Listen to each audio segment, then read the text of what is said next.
What just happened to all of you? It's about to get worse. Joanna, we know you've spoken with the baptizer. John, something's happening. John, there's a plot. They're going to kill you. Jonathan Roumie never expected this role to break him. He never expected to stand on a set surrounded by silence and expectation, and suddenly feel his chest tighten, his breath slip away, and his heart whisper, "You can't do this anymore." But that's exactly what happened while filming Season 5 of The Chosen, a season heavier, darker, and more spiritually demanding than anything he has ever faced. For years, Jonathan carried this role with humility, discipline, and deep respect. But Season 5 changed everything. These scenes weren't just emotional, they were crushing. They weren't just dramatic. They were sacred moments of agony, betrayal, loneliness, and the final steps toward the cross. And Jonathan felt every second of it. It started with what should have been a normal shoot day. Early morning, script in hand, costume on, the kind of day he'd lived through 1,000 times before. But as he stepped onto the set, a quiet, dimly lit area meant to reflect the tension of Jesus' final days, something inside him shifted. The air felt heavier. The silence felt deeper. He could feel the emotional weight of the scene before a single camera rolled. And as he stood there, preparing to deliver lines spoken by Jesus in moments of unimaginable suffering, Jonathan suddenly felt an overwhelming wave of sadness rise up in him. Not the sadness of the character, his own sadness, his own exhaustion, his own fear. In interviews, he later admitted that he didn't even know where it came from. One moment he was ready to film.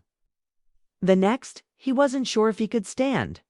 It wasn't physical pain. It wasn't stress from memorizing lines. It was something deeper, something spiritual, something he couldn't explain. He felt unworthy. He felt too small. It's too fragile for what was being asked of him. And for the first time in his career on The Chosen, Jonathan couldn't hide it. He stepped back, hands shaking, and looked at Dallas Jenkins, the director, with eyes full of something no actor ever wants to reveal. "Fear, can we stop?" he said quietly. Just for a moment, the entire set froze. Crew members exchanged glances, unsure of what had happened. This wasn't a forgotten line. This wasn't a technical issue. This was Jonathan, the emotional anchor of the entire series, cracking under a weight no one could see but everyone could feel.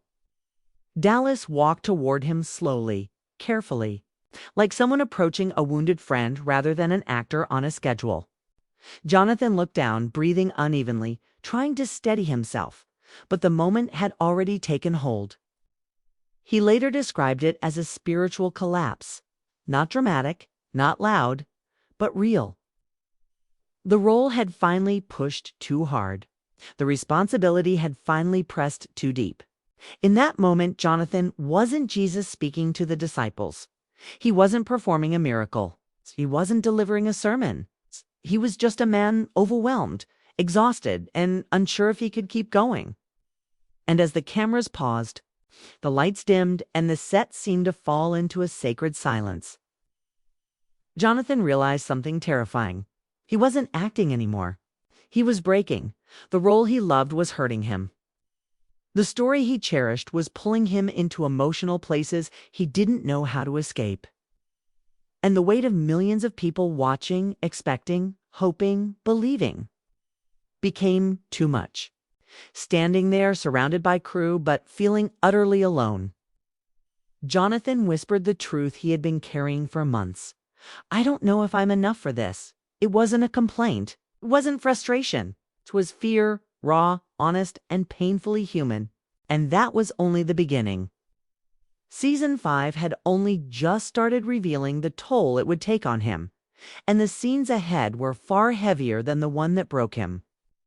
What he faced next would test his spirit, his strength, and his faith more deeply than ever before. What happened after that breakdown didn't stay on the set. Jonathan carried it with him long after the cameras were turned off, long after the crew packed up, long after he changed out of the costume that had begun to feel less like fabric and more like a burden. He went home that night in silence. No music, no phone, no distractions. Just the quiet ringing in his ears, the kind that comes after an emotional hit you weren't prepared for. He later said that he sat in his car for almost an hour before even walking inside. He just stared at the steering wheel, trying to understand what had happened. Why did the role suddenly feel heavier? Why did his heart feel like it had sunk into his chest? Why did he feel like he wasn't enough? The questions wouldn't let him breathe. And the worst part was, he knew the hardest scenes of season 5 were still ahead. As the days passed, Jonathan began to notice a shift in himself. He wasn't just tired, he was drained in a way he had never experienced before. While filming earlier seasons, he could separate himself from the role after a long day. He could laugh with the cast, talk with the crew, relax at home, and let the character fade for a while. Not anymore. Season 5 blurred the line between actor and man in a way that felt frightening. He said it felt like Jesus' suffering didn't leave him at the end of a scene. It followed him. The loneliness of betrayal, the quiet dread of knowing what's coming, the heaviness of carrying the weight of the world. Jonathan felt it all sinking into him, scene after scene. And when he showed up to set again after the day he had to stop filming, everyone could see it. His eyes were more tired, his voice quieter, his shoulders heavier. He wasn't weakened physically, he was weakened spiritually. There was a heaviness around him that no makeup or costume could hide. During one rehearsal for a major emotional moment, Jonathan began delivering his lines. But something felt off. His voice cracked. His breathing staggered. He wasn't reciting dialogue, he was fighting something inside him. Dallas quietly walked over and placed a hand on his shoulder. Jonathan didn't look up. He couldn't, because if he did, the tears gathering in his eyes would spill over. He whispered almost too softly to hear, "It's happening again." That moment sent a chill through everyone standing nearby. They realized this wasn't an isolated breakdown. This was the start of something deeper, something Jonathan didn't know how to escape. And the crew, the cast, even Dallas, they weren't sure how to help. Because how do you comfort someone who is carrying pain that doesn't even belong to him? How do you lift a weight that isn't physical? Jonathan admitted that the emotional collapse wasn't caused by one scene or one moment. It was the accumulation of everything he had been carrying silently for years. The letters from fans telling him their lives were changed because of his performance. The belief that he needed to get it right every single time. The fear of disappointing people who looked to him for spiritual comfort. The pressure of portraying the most sacred figure in history. He never complained about it, but the truth is, it was crushing him from the inside out. And season 5 magnified that weight tenfold. One night after filming, he said he went home and simply sat on the edge of his bed, staring at the floor, unable to move. His hands trembled. His heart felt hollow. He didn't want to cry. He was too tired to even do that. He described it as emotional numbness, like he was watching himself live from far away, unable to connect with his own feelings. It was a frightening place to be. He wasn't breaking down dramatically. He was fading quietly. And what terrified him the most was that he couldn't switch it off. He couldn't step out of the pain. He couldn't stop feeling the weight of scenes that weren't even filmed yet. Gethsemane. The betrayal. The trial. The crucifixion. He knew they were coming. He knew he would have to go deeper emotionally than he ever had before. And he knew that whatever was happening inside him was only going to get worse when they reached those scenes. In one interview, he admitted something that shook fans to their core. He said, "Sometimes I pray before filming, not for the scene to go well, but just for the strength to get through the day." That wasn't an actor preparing for a role. That was a man fighting to stay whole. A man trying not to drown under expectations he never asked for. A man who felt himself slipping further into emotional exhaustion with every passing moment. And as season 5 moved forward, the question began to grow louder, not just among the fans, but in Jonathan's own heart. How much more can he take? Something shifted the moment Jonathan stepped onto the set the next morning.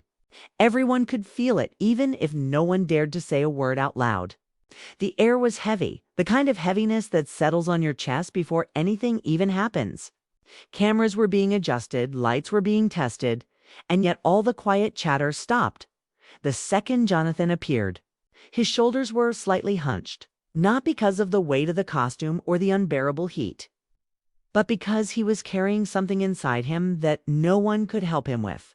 His eyes were distant, unfocused for a moment, as if he hadn't slept at all. Maybe he hadn't. Some actors can fake exhaustion, but Jonathan's wasn't acting. There was something raw in the way he moved, something fragile in the way he took his place. And as soon as he did, the set itself seemed to fall silent. Like everyone subconsciously understood that today wasn't just another shooting day.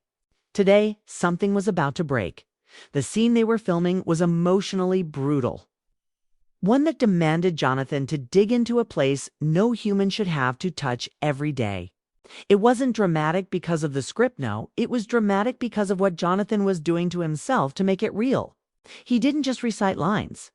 He lived them. Every pause, every breath, every tear was coming from somewhere deep inside him. Crew members exchanged worried glances, 'cause they could see what the audience never sees: the veins tightening in his neck, his hands trembling between takes, the way he inhaled like he was trying to pull himself back into his own body. They knew something was wrong, but none of them knew what to say. How do you tell someone to pull back when the performance is perfect, but the person delivering it is falling apart? Halfway through the scene, something in Jonathan's voice cracked not. The kind of crack that comes from emotion, but the kind that comes from a person reaching the end of themselves. The director froze. The camera stopped moving. You could hear the sound of someone swallowing hard behind the monitor. Jonathan kept going anyway, pushing through the script as if the words were physically dragging something out of him. It was powerful, yes. It was breathtaking, yes. But it was also terrifying because it felt wrong to real, too painful, too personal.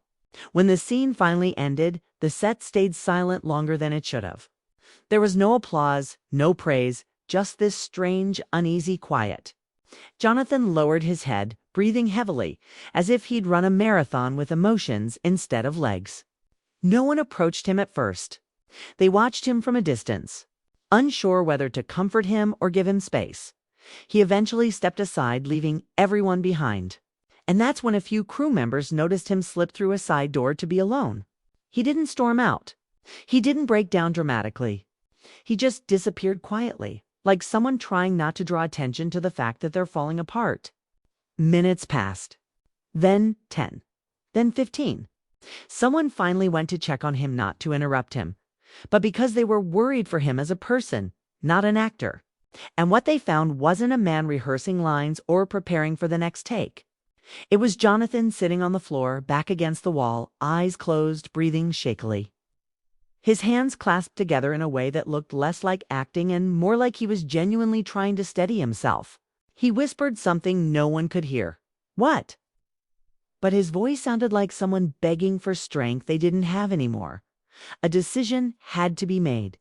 The director quietly called for a break, but everyone knew it wasn't a break. It was a lifeline.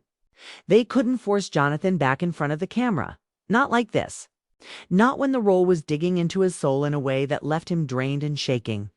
The production team kept their distance, respecting his privacy, yet unable to ignore the reality.